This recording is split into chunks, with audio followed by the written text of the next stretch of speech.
Bien, bonjour chers élèves et bienvenue dans la suite du corrigé de l'examen session normale 2021, option sciences maths. Donc je reprends le corrigé avec plus de détails. Donc dans la première partie, je corrigeais l'exercice 1 de chimie, qui était à mon avis l'exercice le plus difficile. Maintenant, je vais enchaîner avec 3 petits exercices qui ne sont pas du tout difficiles, très classiques.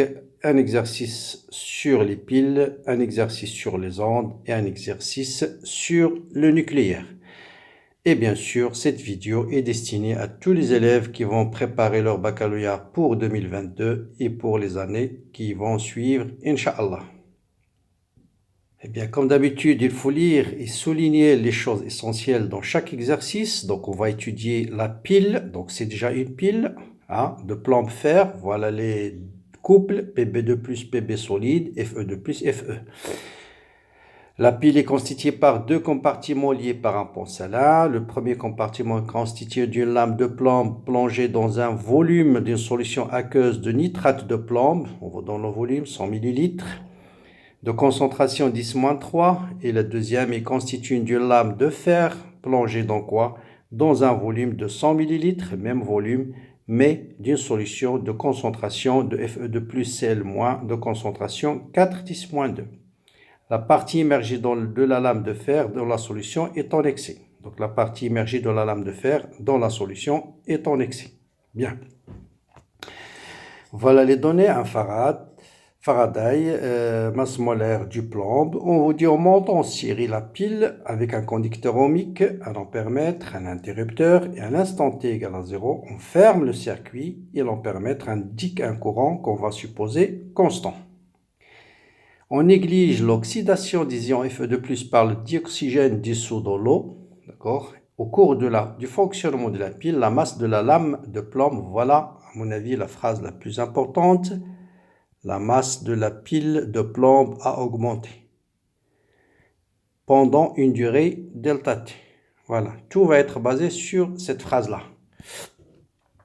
Et on vous demande de donner le nombre d'affirmations fausses parmi les affirmations suivantes, celles qui sont fausses. Donc avant, à mon avis, de répondre à ces questions, essayez de décrire qu'est-ce que ça veut dire la lame de plomb a augmenté. Ça veut dire la demi-équation que j'ai dans la demi-pile de plomb, c'est Pb2+, plus 2 électrons donne Pb solide. La masse du plomb a augmenté. Donc j'ai bien cette réaction. Et si vous avez cette réaction, bien sûr, on peut déjà déduire que c'est une réduction. C'est une réduction. Qui dit réduction dit bien sûr cathode. Et qui dit cathode dit la borne positive. Vous voyez? Et vous pouvez déduire tout de suite opposition. Ici, vous avez oxydation sur l'autre. Et si vous avez oxydation, vous avez anode. Ça va de soi. Et si l'anode, j'ai la borne moins. Après, je peux passer aux réponses. La réduction, voilà, la réduction se fait au niveau du fer, donc au niveau du plomb. Donc, c'est une fausse réponse. L'oxydation se produit au niveau de l'électrode de plomb. Non, bien sûr, ça c'est l'inverse. L'oxydation, on a vu, vous voyez, l'oxydation se fait au niveau de fer. La lame de fer représente la cathode. C'est donc le pôle négatif de la pile. Vous voyez bien le pôle négatif.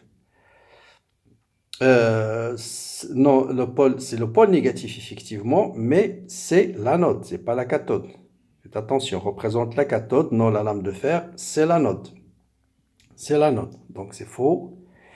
Et enfin, la lame de plomb représente la cathode, non la lame de plomb, c'est bien le pôle, donc c'est le pôle positif. Donc la lame de plomb, c'est le plomb, c'est la cathode et non pas l'anode, donc c'est faux.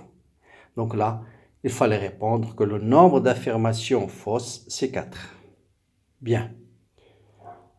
Donc, vous voyez, on peut vous donner toutes les affirmations qui sont fausses. Il ne faut pas dire, bon, c'est pas possible.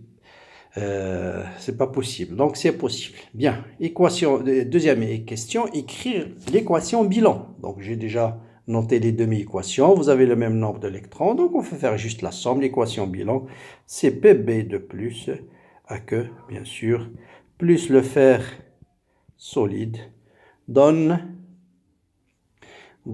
Pb solide plus le FE de plus AQ.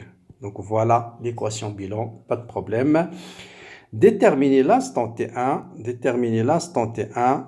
donc là, déterminer l'instant T1, à l'instant T1, pardon, le quotient de la réaction du fonctionnement de la pile. Donc là, il faut faire un petit tableau d'avancement. Je démarre avec un nombre de moles C1V1 de Pb2+. Ici, c'est solide, ça ne va pas intervenir, mais je l'oppose Na. Ici, j'ai un nombre N mol de N2 et j'ai C2V2. Ça, c'est à T égale à 0. Donc, à l'instant T, C1V1 moins X. Là, je vais avoir C2V2 plus X. Bien sûr, ici, je dois avoir Na moins X, mais ça ne va pas intervenir puisque dans le quotient de réaction, il n'y a que le solide n'intervient pas. Hein, d'accord? Donc, le quotient de réaction à l'instant T1, ça va être la concentration de Fe de plus divisé par la concentration de Pb de plus. Donc, ce sera C2V2, concentration à l'instant T1, c'est C2V2 plus X sur V divisé par C1V1 moins X. Voilà. Donc, pour déterminer, on connaît C1V1, on connaît C2V2, il faut déterminer X. Donc, quelle est l'information qui va nous permettre de déterminer X? Eh bien, c'est l'information que j'ai soulignée tout à l'heure. À T est égal à T1, la variation de la masse du plomb, c'est donné par, donc vous voyez d'après le tableau d'avancement, la masse du plomb, c'est le nombre de moles final moins le nombre de moles initial. Donc ça sera N2 plus X moins N2. D'abord, ça sera X d'après le tableau d'avancement. Et cette variation, de variation du nombre de moles ici, pardon, nombre de moles du plomb d'après le tableau d'avancement, c'est X. Et cette variation, par définition, c'est delta M sur la masse molaire du plomb, bien sûr. On nous donne delta de M hein, dans l'énoncé. Donc, on connaît la masse molaire du plomb. Donc, je peux calculer X. C'est la seule inconnue qui me reste pour déterminer Q. Donc, X est égal à delta M, c'est 2,07 10 à la puissance moins 3, divisé par la masse molaire qui est 207. Et vous voyez bien que le calcul, c'est facile. C'est 207, 10 moins 5. Donc, c'est 10 à la puissance moins 5 mol. Voilà. Donc, je remplace ici X par 10 moins 5. Je remplace C1V1, C2V2 par 4, 10 moins 3. C1V1, bon, allez, je vais écrire.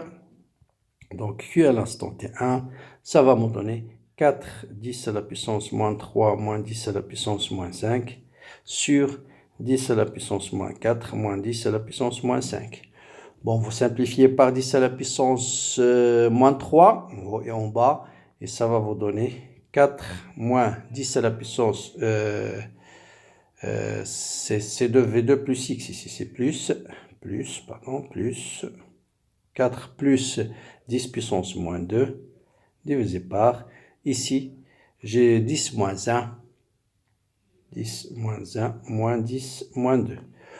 Bon, petit calcul, bon, c'est de l'ordre, bon, on peut l'approximer ici par 4 divisé par 0,09, ou bien 4,01 plus exactement, et ça vous donne 44,55, bien sûr, pas d'unité. Donc voilà le quotient de réaction.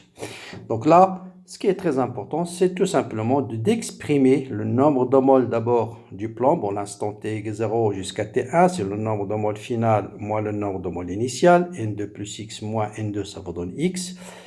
Et par définition, la variation du nombre de moles, c'est la variation de la masse divisée par la masse molaire. Ça, c'est donné dans l'énoncé. Donc, pas de problème. Question suivante, on vous dit, sachant qu'à l'instant que le courant, que l'intensité du courant, c'est 2000 ampères, trouvez cet instant T1. Bon, l'instant T1 où la masse a augmenté de la valeur qu'on vous a donnée. Donc là, les seules relations à retenir, c'est la quantité de charge échangée, c'est le courant fois la variation du temps, c'est le nombre de moles d'électrons fois le farad. Et d'après la demi-équation, vous voyez bien que le nombre de moles d'électrons, c'est 2x. Voilà la seule chose qu'il faut savoir. Après, vous remplacez, donc on va déterminer l'instant T, qui est en fait delta T, c'est T moins T1, T1 moins T0, on apprend en T0 égale à 0, donc ça T1 directement. T1, c'est le nombre de moles d'électrons fois F divisé par I. Donc, on passe à l'application numérique, donc T1 est égal, nombre de moles d'électrons, c'est 2x, donc c'est 2 10 à la puissance moins 5, multiplié par f qui est 9,65, 10 à la puissance 4, divisé par le courant qu'il faut transformer en ampères, 2, 10 moins 3. Voilà, et le temps va être en secondes, et je trouve un temps qui est égal à 9,65, 10 à la puissance 2 secondes, c'est-à-dire t est égal à 965 secondes. Voilà le temps t1, plus exactement, c'est l'instant t1. Bien. Donc voilà pour le premier exercice.